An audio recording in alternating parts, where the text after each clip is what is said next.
Apresentamos-vos o programa da Voz da Profecia, uma voz clamando no deserto destes últimos dias: preparai o caminho do Senhor. Breve virá, Jesus em breve virá. Saudações às Américas e aos ouvintes de todas as terras. Nosso quarteto, Arautos do Rei, cantará Bendita Segurança. Que segurança sou de Jesus, eu já desfruto gozo da luz. Sou por Jesus, herdeiro de Deus, Ele me leva à glória dos céus. Canta minha alma, canta ao Senhor, rende-lhe sempre ardente louvor. Canta minha alma, canta ao Senhor, rende-lhe sempre ardente louvor. Sempre vivendo em seu grande amor, me regozijo em meu Salvador. Esperançoso vivo na luz, oh que bondade e amor de Jesus. Canta minha alma, canta ao Senhor, rende-lhe sempre ardente louvor. Canta minha alma, canta ao Senhor, rende-lhe sempre ardente louvor.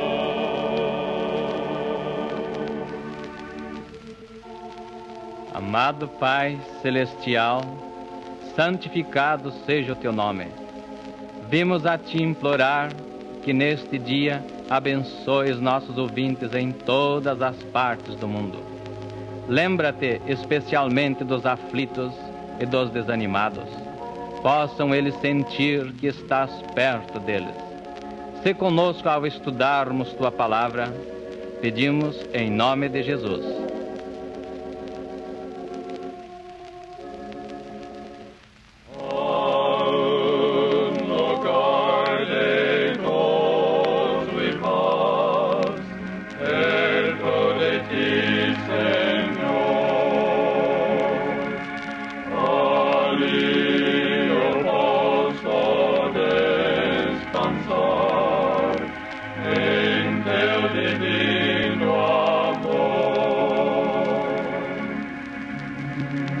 Ó Cristo, Redentor meu, vindo dos altos céus, ó guarda-me, te rogo,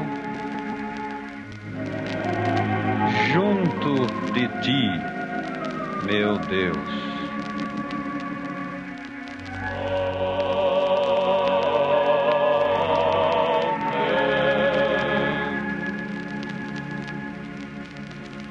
Temos hoje um importante anúncio a fazer. Apraz-nos informar a nossos ouvintes de que poderão obter uma cópia gratuita da conferência de hoje. Para isso, basta escrever a Voz da Profecia a cuidado desta estação. Estamos certos de que milhares desejarão uma cópia. Escreva, pois, Vossa Senhoria, imediatamente a Voz da Profecia a cuidado desta emissora. E a seguir, a Voz da Profecia. Boa noite, amigos rádio-ouvintes. O assunto que escolhemos para esta conferência intitula-se Nosso Século de Maravilhas. Deveras vivemos numa época de maravilhas. Fazemos num ano o trabalho de séculos. Rapidez é outro nome para nossos dias.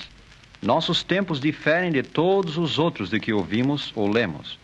Por quase 6.000 anos a raça humana não modificou sua maneira de viver.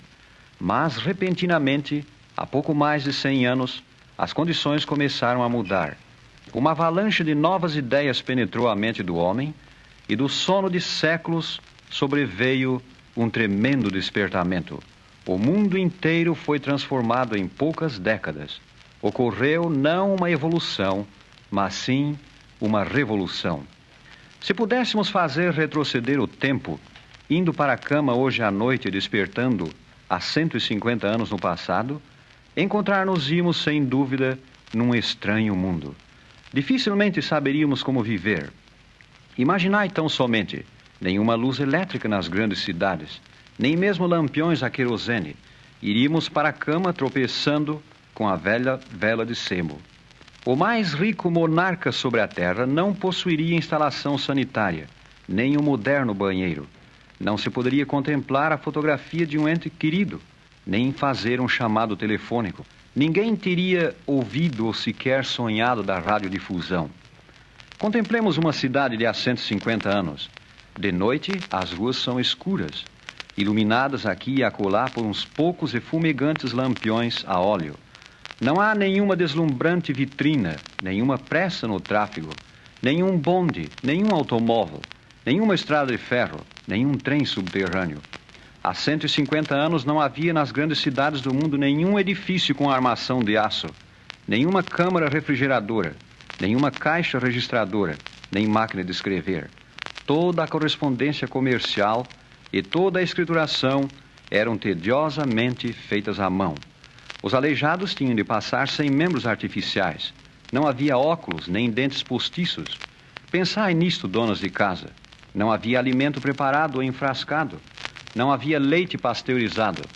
E pior ainda para as senhoras, não havia ferros elétricos, nem máquinas para lavar e torcer, nenhum ondulador elétrico, nem ondulação permanente.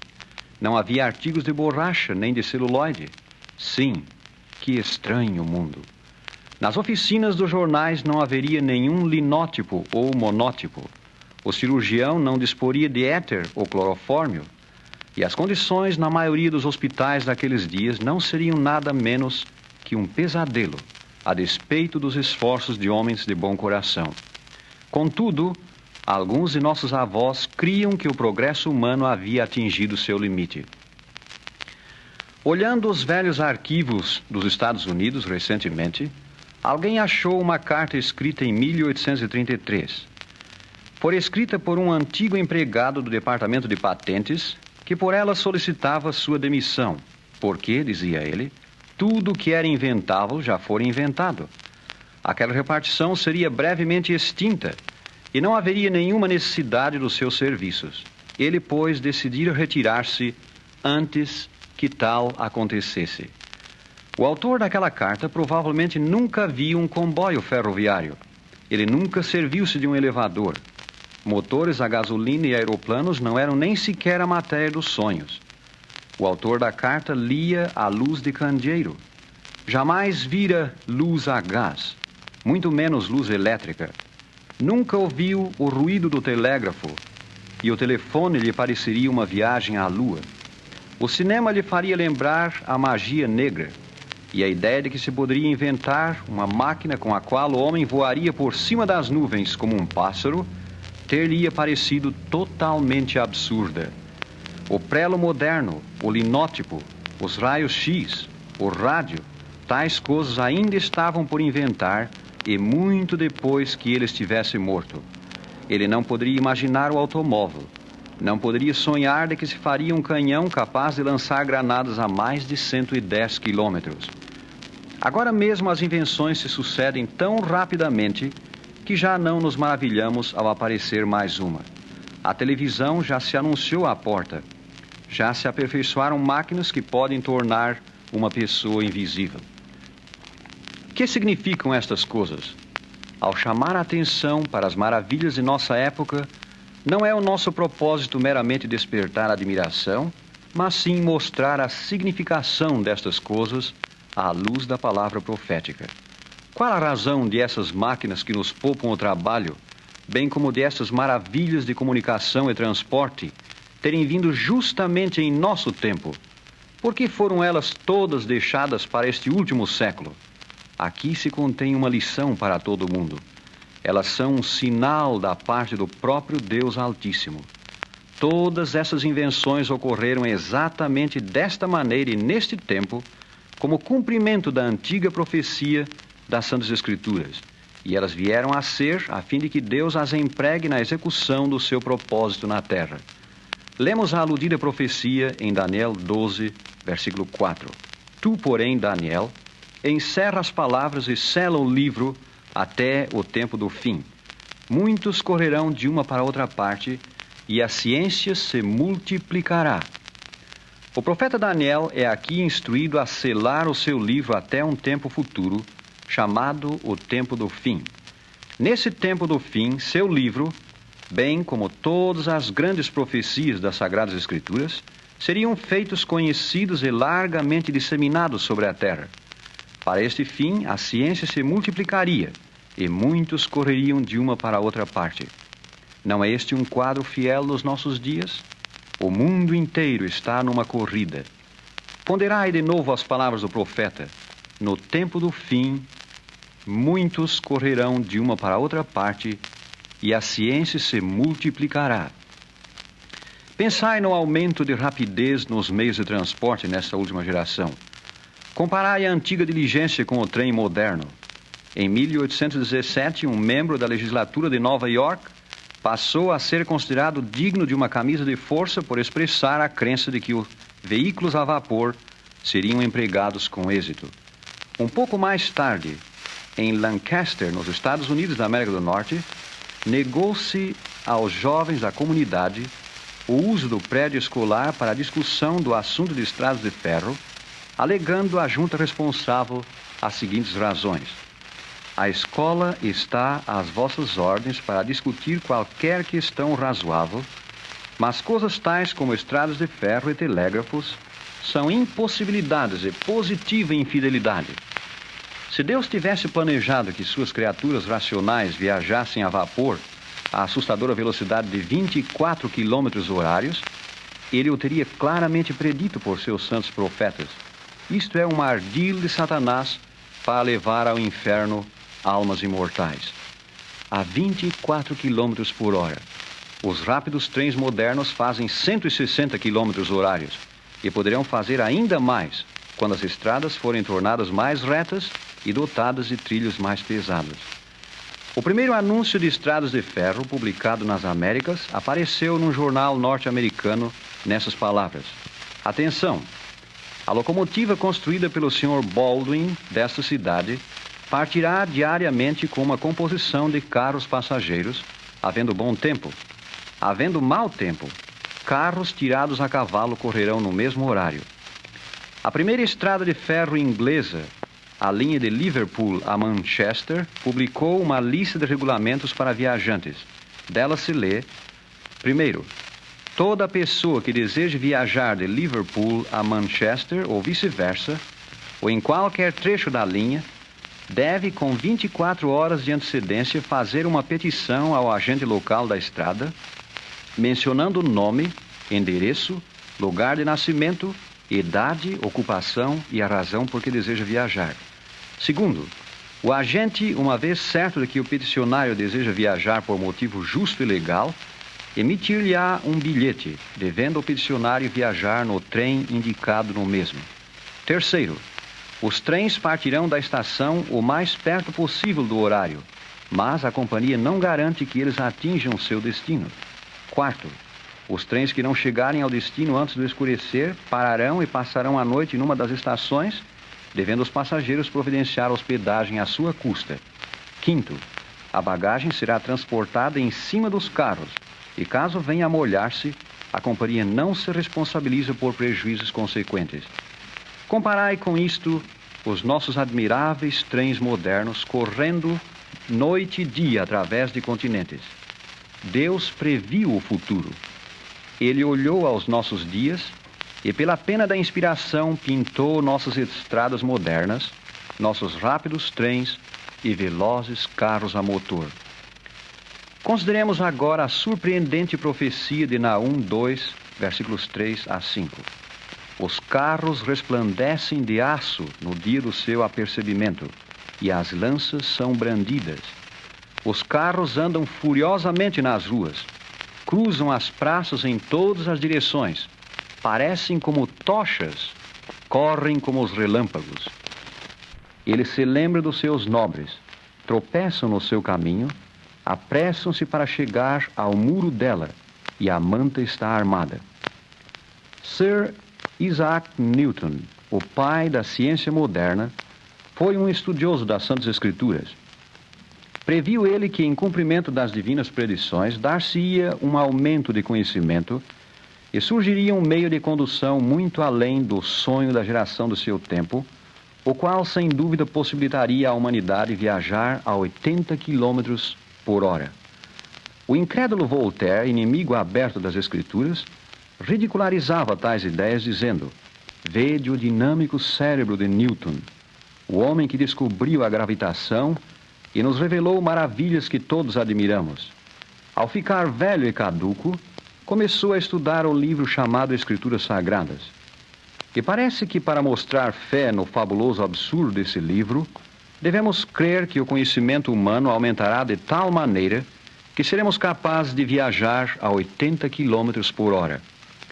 Deixamos aos nossos ouvintes o decidir quem era o caduco: Voltaire, que ria das Santas Escrituras, ou Newton, que cria nelas. O profeta Naum disse: os carros resplandecerão de aço no dia do seu apercebimento. Chamavam-se carros os antigos veículos sobre rodas. O profeta pode estar aqui descrevendo os grandes e ruidosos carros de hoje, resplandecentes de aço. Os carros andam furiosamente nas ruas, diz o profeta, e cruzam as praças em todas as direções. Parecem como tochas, correm como os relâmpagos. Nossos carros modernos andam furiosamente nas ruas e cruzam as praças em todas as direções. À noite, os automóveis parecem tochas e correm quase como relâmpagos. Em conformidade com a profecia, rapidez no viajar identifica este século como o tempo do fim. O mundo tem certamente diminuído. Para dar a volta em redor da Terra, Magalhães, em 1517, gastou 1.126 dias. Thomas Cavendish, em 1588, partindo da Inglaterra, 781 dias. Nellie Bly, em 1889, de Nova York, de navio e por estrada de ferro, 72 dias, 6 horas e 11 minutos. Carlos Fitzmaurice, em 1901, de Chicago, 60 dias, 13 horas e 29 minutos. João Mears, em 1913, de Nova York, 35 dias, 21 horas e 36 minutos. O Graf Zeppelin, em 1929, 20 dias e 4 horas. Wiley Post, em 1933, 7 dias, 18 horas, 49 minutos e 30 segundos. E, finalmente, Howard Hughes, em 1938, 3 dias, 19 horas, 8 minutos e 10 segundos. Leiamos agora Isaías 60, versículo 8. Quem são estes que vêm voando como as nuvens e como pombas para as suas janelas? A palavra quem prova que se trata de pessoas, não de aves. Santos Dumont aspirou conhecer o que Salomão chamou o caminho da águia no ar. Provérbios 30, 19. Após sucessivas experiências em França, conseguiu ele, em 1901, realizar o primeiro voo em dirigível. Hoje, os homens voam a quase 800 km horários e prometem alcançar 1.600, ou seja, maior velocidade que a das balas dos canhões de há 100 anos. Declara uma grande autoridade: podemos embarcar num aparelho provido de foguetes e visitar a Lua, prosseguindo então para Marte, Vênus e ainda mais longe. Este novo método de locomoção já recebeu um nome. Chama-se astronáutica. Temos já quase alcançado o fim deste século, século da culminação do gênio e do pecado humanos, de miraculosas invenções e decadência moral. A esperança humana da inauguração de uma época melhor só poderá realizar-se pela intervenção divina na vinda de Cristo, que é o legítimo governador deste mundo. De acordo com o profeta Daniel, No tempo do fim, os homens correriam de uma para outra parte e a ciência se multiplicaria. O tempo do fim não é o fim do tempo. É um curto período de tempo precedendo o fim. Há um tempo justamente antes da volta do Senhor Jesus, durante o qual a profecia de Daniel deve ser feita clara e pregada em toda a terra, para informar os homens da importância dos tempos em que vivem e prepará-los para encontrar o Senhor quando vier. Este período é aqui chamado o tempo do fim. O aumento da ciência consistiria primordialmente de maior conhecimento das Santas Escrituras, e o correr de uma para outra parte seria primordialmente para disseminar esse conhecimento. Por outras palavras, quando o dia de Deus estivesse por raiar e seu Filho estivesse por vir, ele despertaria todas as faculdades da mente humana para pôr em uso toda a sorte de instrumento, equipamento e invenção, de maneira que o Evangelho do Reino fosse rapidamente levado a todos os países e povos do globo. A presente época de maravilhas é, portanto, o resultado da execução do plano de Deus. O propósito destas grandes invenções é feito claro em Mateus 24:14. Será pregado este Evangelho do Reino por todo o mundo, em testemunho a todas as nações, e então virá o fim. Antes do advento dos modernos meios de transporte, teria levado séculos para pregar o Evangelho do Reino ao mundo, porque os meios de condução eram tão limitados e morosos. Nas coisas que vemos onde quer que vamos, no automóvel, nos navios, nos trens, nos aeroplanos, achamos evidências da vinda do Senhor. Não percais de vista a lição destes sinais dos tempos. Este é o tempo do fim. Há 150 anos, a palavra de Deus era pouco conhecida. Suas profecias estavam seladas com o selo dos séculos. Era necessária a imprensa para pô-las na língua do povo. Fácil e rápida distribuição era requerida para pô-las nas mãos do povo. Escolas e educação eram necessárias para pô-la na mente e compreensão do povo. Uma especial mensagem divina era necessária para que esse Evangelho do Reino, incluindo os sinais dos tempos e a volta de Jesus, fosse trazido à atenção do povo.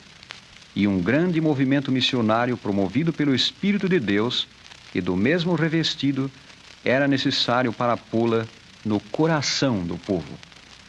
Tudo isto tem sido testemunhado nos últimos 150 anos. As Escrituras Sagradas acham-se impressas, no todo ou em parte, em mais de 1000 línguas e dialetos, e aproximadamente 1 bilhão de exemplares têm sido distribuídos por toda a terra. Escolas, colégios e universidades encontram-se por toda a parte. Os meios de transporte alcançam quase todas as partes do mundo, e sua rapidez é constantemente aumentada. Aumenta igualmente a eficiência de excelentes serviços postais, jornalísticos, telegráficos, telefônicos e radiofônicos. O tempo apontado por Daniel é o tempo em que vivemos. Esta profecia está cumprida. A ciência tem se multiplicado. As evidências acham-se por toda a parte. Este é um dos grandes sinais da volta do Senhor Jesus. Este é o tempo do fim.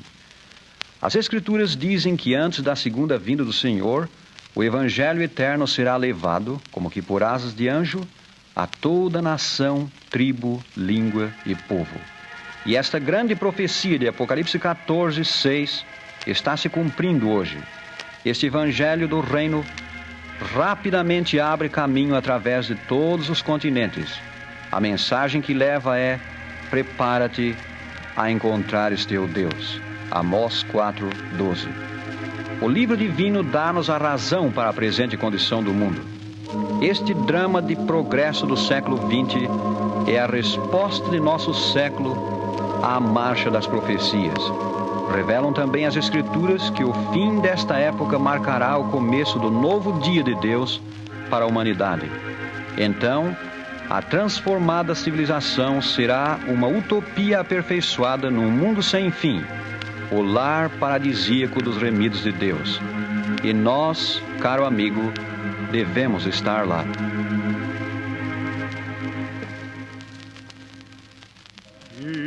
Espero amanhã raidosa.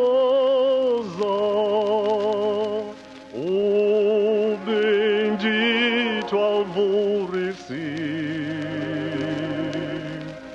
quando as mágoas e tristezas desta vida eu esquecer, eu espero muito ansioso meu Jesus aqui voltar.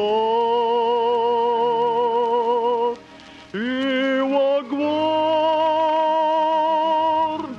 as boas-vindas de Jesus na praia do outro mar.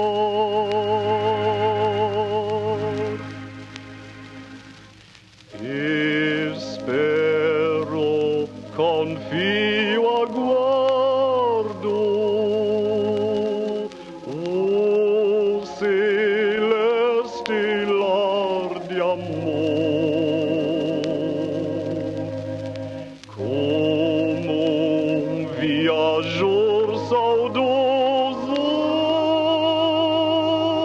quero a vinda do Senhor. Eu espero muito ansioso meu Jesus aqui voltar. Eu aguardo as boas-vindas de Jesus na praia do outro mar.